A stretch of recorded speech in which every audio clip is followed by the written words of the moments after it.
Days after a BBC investigation exposed decades of serious sexual abuse allegations against the former Harrods owner Mohamed Al-Fayed, we are dedicating the next half hour of this programme to hear testimonies from survivors. In a few minutes, we'll be joined here on the sofa by some of the women who say they were either raped or sexually assaulted by the billionaire businessman while they were working for the luxury department store. But first, our correspondent Ellie Price looks at the story so far. He was the Egyptian billionaire with links to the highest level of British society. He died without the world knowing the truth. I woke up startled, and he was just there wearing nothing but a silk, dressing gown type smoking jacket thing.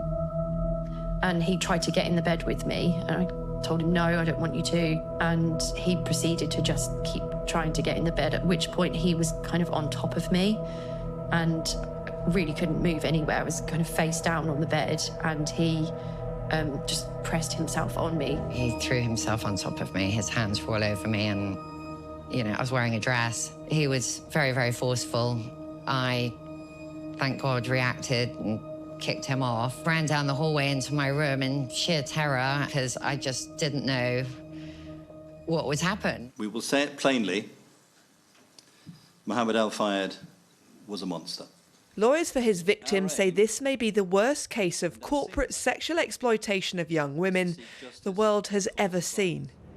Mohamed Al-Fayed owned Harrods between 1985 and 2010. In that time, multiple allegations of rape and sexual assault were made, and yet neither the police nor the Crime Prosecution Service were able to bring a case against him. The boss of the CPS during some of that time told Breakfast he had nothing to do with it. No, it didn't cross my desk. Senior prosecutors take decisions all the time in the Crown Prosecution Service. Hundreds of thousands of decisions are taken every year. So I don't know the details, but certainly I had nothing to do with it. Since the documentary aired, dozens of people have contacted the BBC to share their experiences.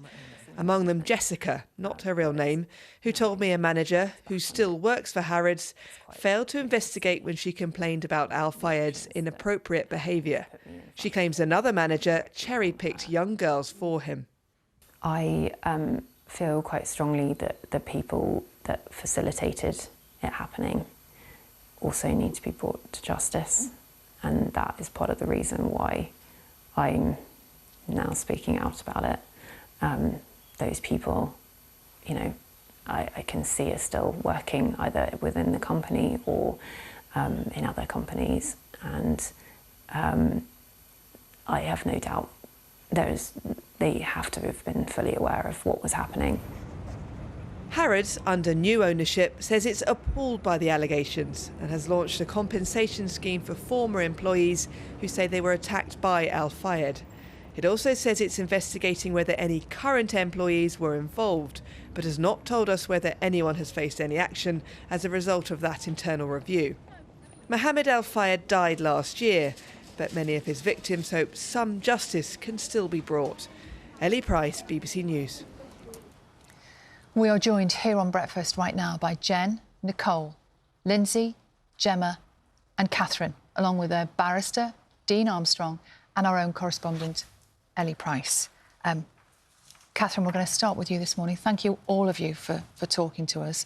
The first thing I think we would say is take your time, because I know you all have difficult, challenging and complicated stories to tell. Katherine, if we could start with you, just tell us what happened. I was hired in 2005 through an actual formal selection process, and I didn't actually know who I was going to be working for. It was just said to be a high net worth individual, so it was only at the last minute that we discovered who it was going to be for, and I was hired with Nicole behind me. But we never really saw one another. We were kept very much apart.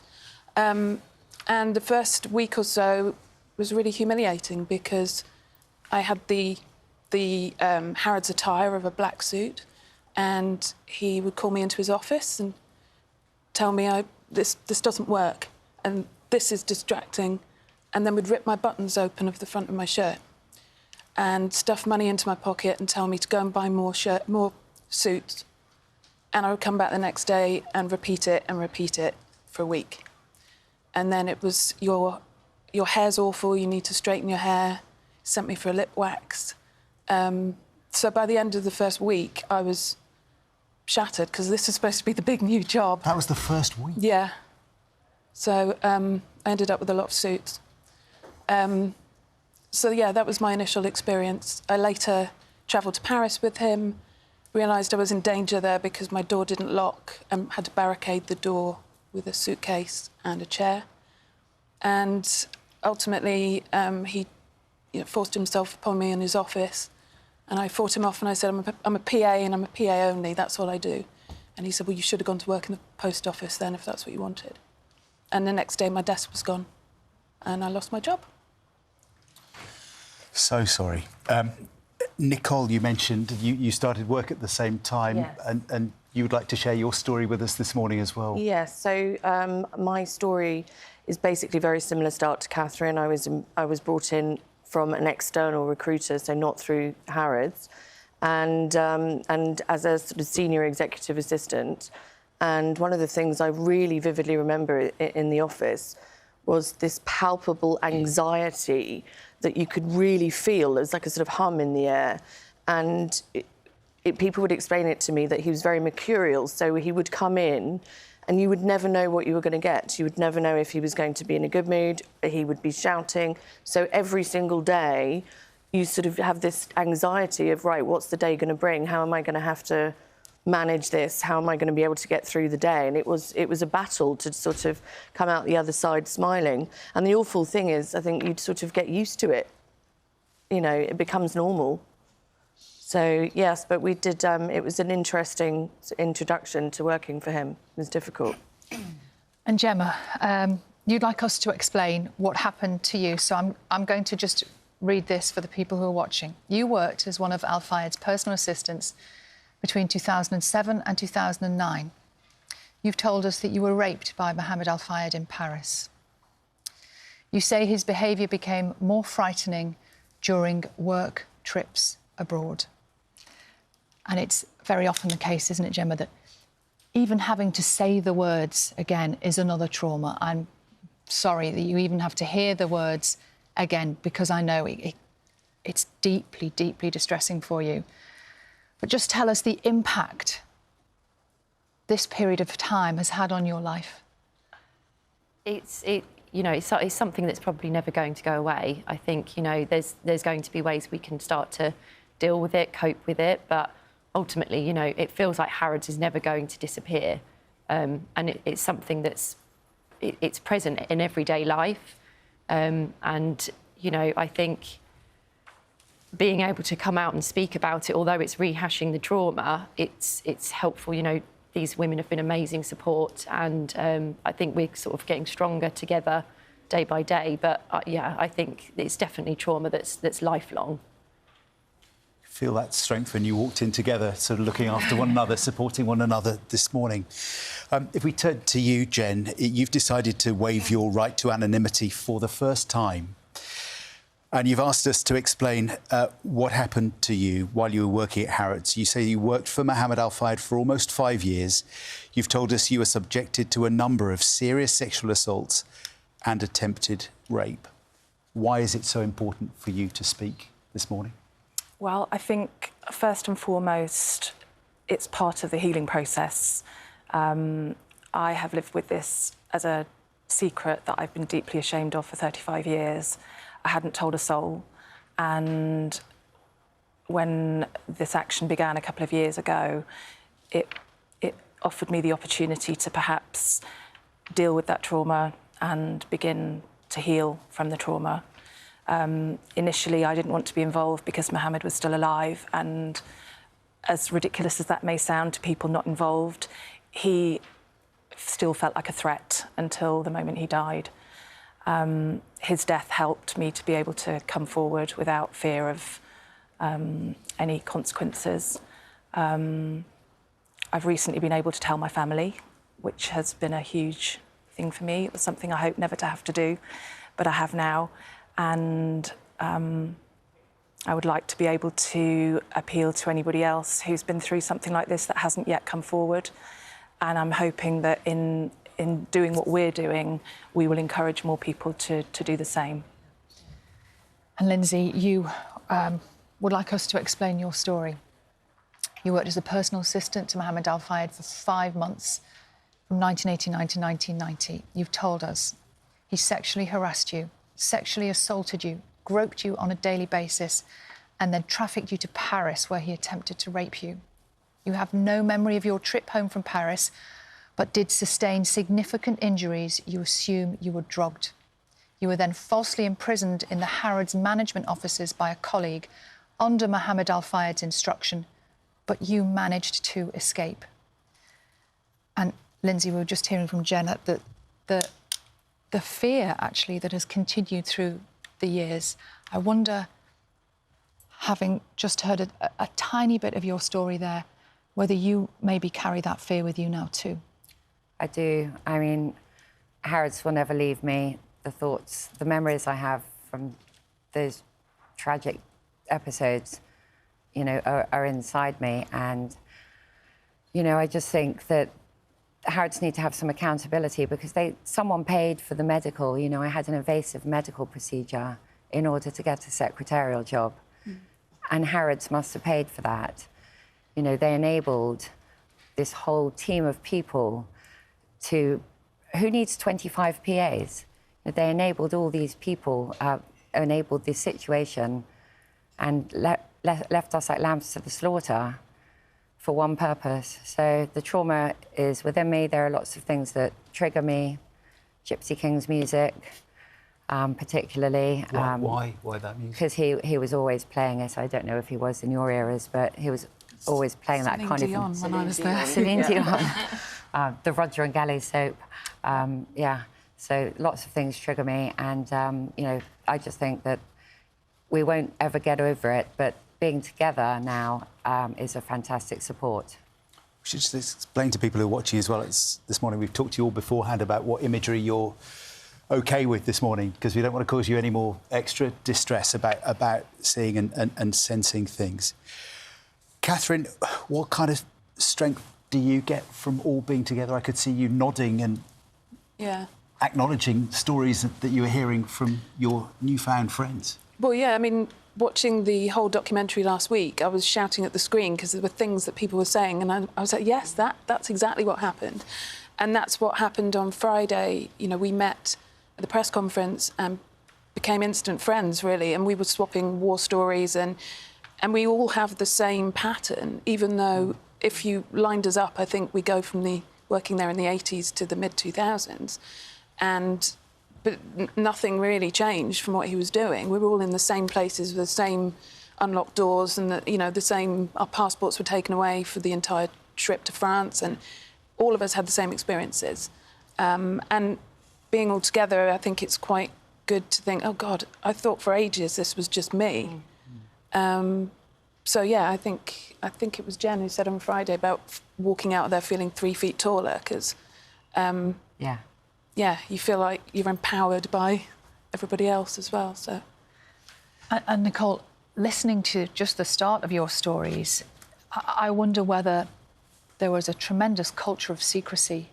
Yeah, it really for a long time. Yeah, I think I really did feel that people weren't being honest and open, but it was a really difficult thing to broach because I actually didn't know what was true, what wasn't true. There were lots of rumours and, you know, people sort of talked. But for me, his reputation was more sort of, oh, he's a bit of a lech, you know, he's a bit handsy. It was that. It wasn't the more serious, you know, accusations, because there's absolutely no way I would have ever worked for him if that was the case. Yeah. I mean, you probably should have had a clue when we did the medical, and it was highly invasive.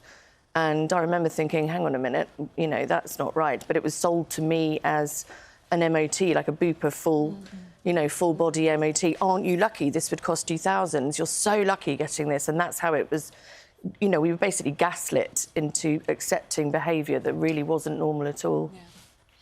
Gemma, I was really struck when Katherine was talking about the range of dates where you and others worked for him. just summarises how long a period we're talking about. It is. It's disgusting, and it's shocking, actually, the amount of women that have probably been involved over those years. You know, it could be thousands at this point. You just don't know. I mean, in my time, there must have been hundreds of women that were brought up to the offices and, you know, disappeared into meeting rooms and then, you know, left crying. But it, like you said, it's such a secrecy surrounding it all. You were terrified to speak out and ask questions, so you kind of accepted what was going on and internalised that actually, you know, is it just me? Am I the victim of the really hard behaviour? It's just terrifying to think of. Lindsay, I'm curious to know, because there's a pattern here, isn't there? Absolutely. An absolute pattern of behaviour. Yes. Tell us about the significance of the trips, the foreign trips. Well, he always had tried to isolate me, and I was told that I was going on a business trip to Paris, when in fact it turned out I was being trafficked, because we went for dinner to the Ritz with another colleague and 3 celebrities, and I got a tap on the shoulder by the security, and me and this other colleague got taken to our accommodation, which I assumed would be the Ritz Hotel because he owned it and we were there. But we got taken to Dodi's flat, and as you walked in, all the doors locked behind you, and I said to the security guy, you know, what's that all about? And he said, oh, it's just to keep you safe, but it was to make sure you couldn't escape. So, yeah, that was my experience, and it was the most terrifying night of my life. Yeah. Jen, yeah, I think we're just all speechless, aren't we? Just listening to the stories. You must share that sense of, even though you've been through it, that sense of incredulity that so many others were going through. Absolutely, and I think I, as far as I'm aware, were one of the earlier people to have worked for him at Harrods. And I felt at the time that it was just happening to me. Isolation was a really important thing for him. He made you feel like you were the only person that he was doing this to. But you have to remember as well, our phones were tapped. There was surveillance cameras in our office. I had a flat in Park Lane that was given to me by Mohamed to live in, and I found out at a later date that also had cameras in it. And so we never had an opportunity to speak to one another and try and find that common ground, that this wasn't just happening to you, because we were constantly living in fear of the fact that we were being listened to and watched at all times. And as sad as it is, one of the things that's given me huge comfort is that kind of safety in numbers thing now, that it wasn't just me. I mean, it's terribly sad how many women it's happening to, and I think there are still probably victims out there that haven't had the strength yet to come forward. Do you think that sense of being watched, being monitored at that time, do you think that then lasted for years? Is that one of the reasons why you felt you couldn't come forward, didn't want to speak about this for so long? Yeah, I think also the other thing that none of us have spoken about yet, but certainly for me was a huge issue, is feeling deeply ashamed of what happened, feeling guilty, feeling that somehow this was my fault. Was my skirt slightly too short? Was my lip gloss slightly too glossy? And I have spent the last 35 years thinking that that was my fault, that what happened was my fault, that I stayed for nearly 5 years, that was my fault. I was terrified to leave. I had threats made against myself and my family if I were to leave and speak about it. So it took me a great deal of courage to be able to even voice the words. And in situations like this, very often the perpetrator will take your power away. That's what happens, isn't it? You feel powerless. Was there ever a moment that you could try and, despite that, confront him? And if you did, what happened? Well, I lost my job. I said no, get away from me, and that was it. So that's what happens there. Which ultimately I was glad about. I was lucky to get out. Mohamed had said to me that when I first worked for him, that I was to look upon him as a father figure, and that he would protect me, care for me, look after me, hence the apartment, so that I didn't have to travel home late at night. And he asked me to call him Papa when we were on our own with him.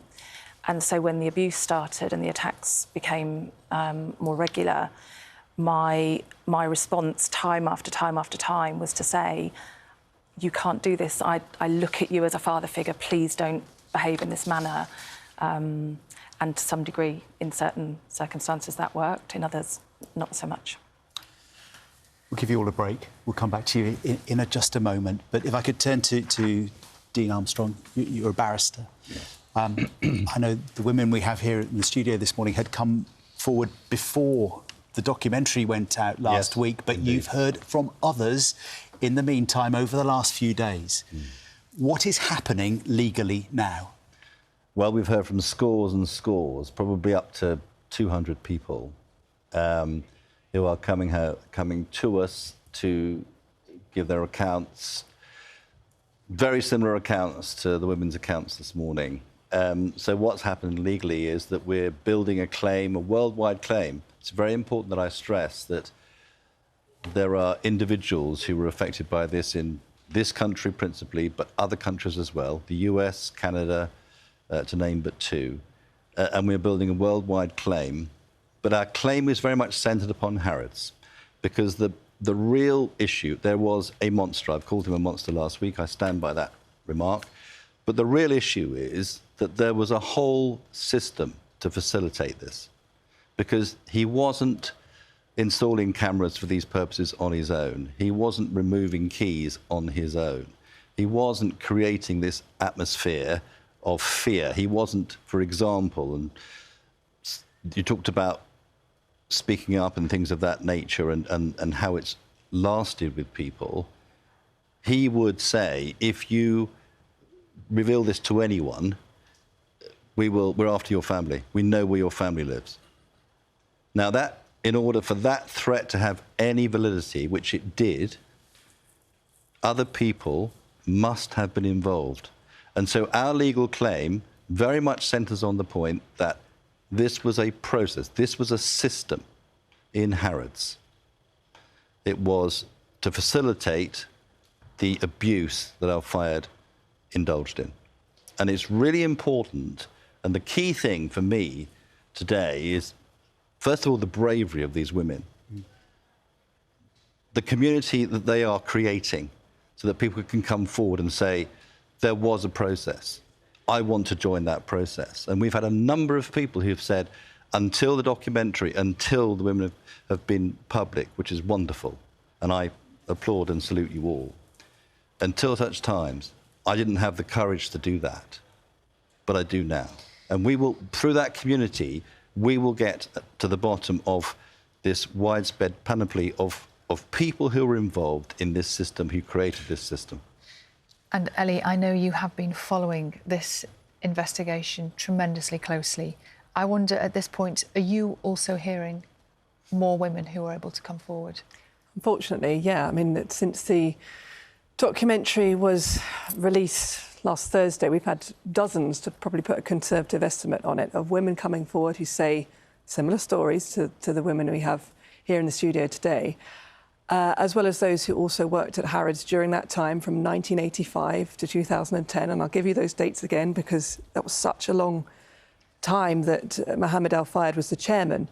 And we've been hearing testimony, as I say, from women who had these situations confronted with, and people who worked with them. As I say, I think what's really striking is the stories are so similar to all of this. Now, it's obviously worth mentioning that Harrods came under new ownership in 2010.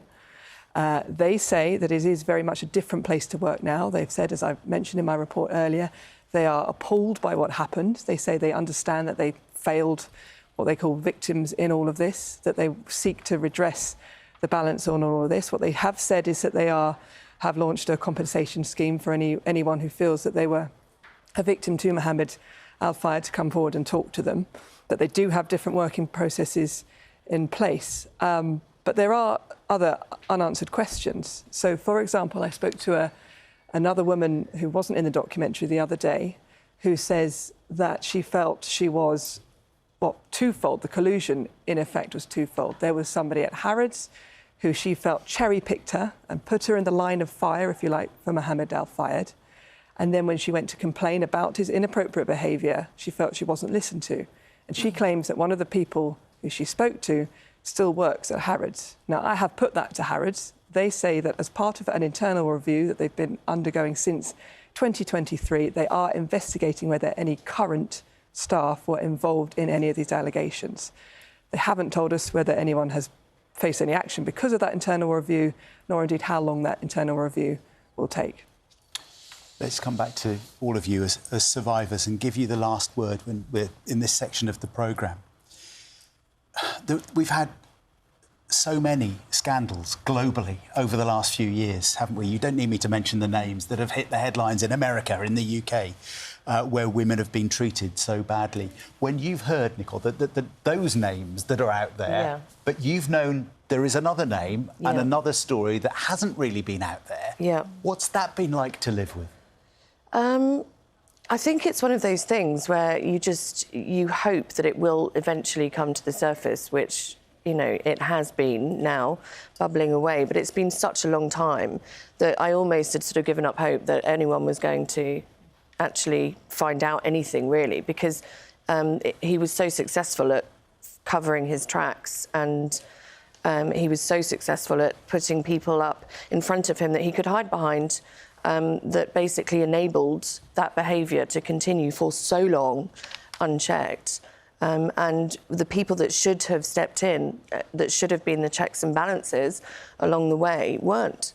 And so when one of the things that we hear is, oh, why didn't you come forward earlier? Why didn't these women speak up at the time? It's all very well now that he's dead. And I just feel like saying, well, where were they going to go? Who were they going to speak to?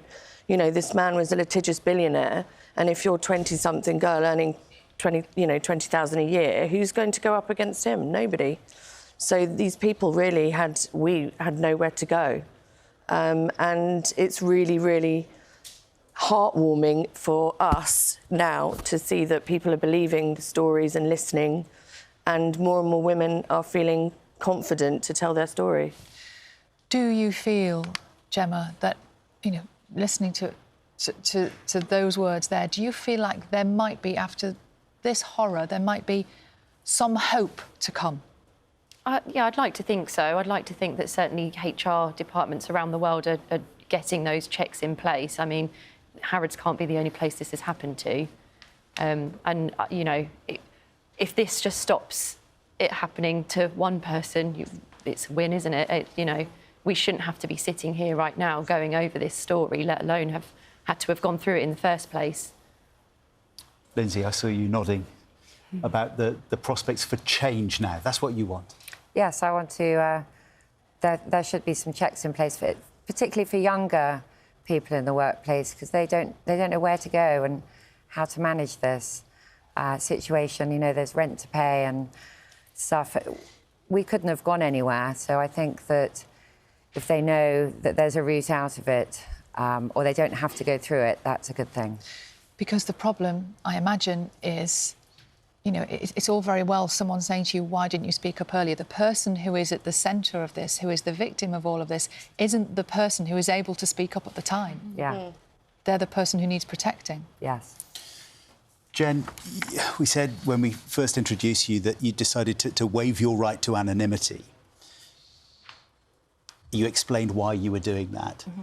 Having sat here for the last half hour and told your story, I just wondered what that feels like, and also what your message is to anybody else who might be watching this morning who has a similar story to tell but maybe has told nobody and has not come forward. I mean, I would absolutely urge anybody now who is in any doubt about whether they will be supported and looked after and, importantly, listened to, that will happen now. And I urge anyone to come forward if they haven't already. And I think we can't hold Mohamed to account because he's dead. But the one thing that we can do now is be absolutely sure that people know the truth about this man, that he was not a gregarious, charity-giving clown. He was a dangerous sexual predator.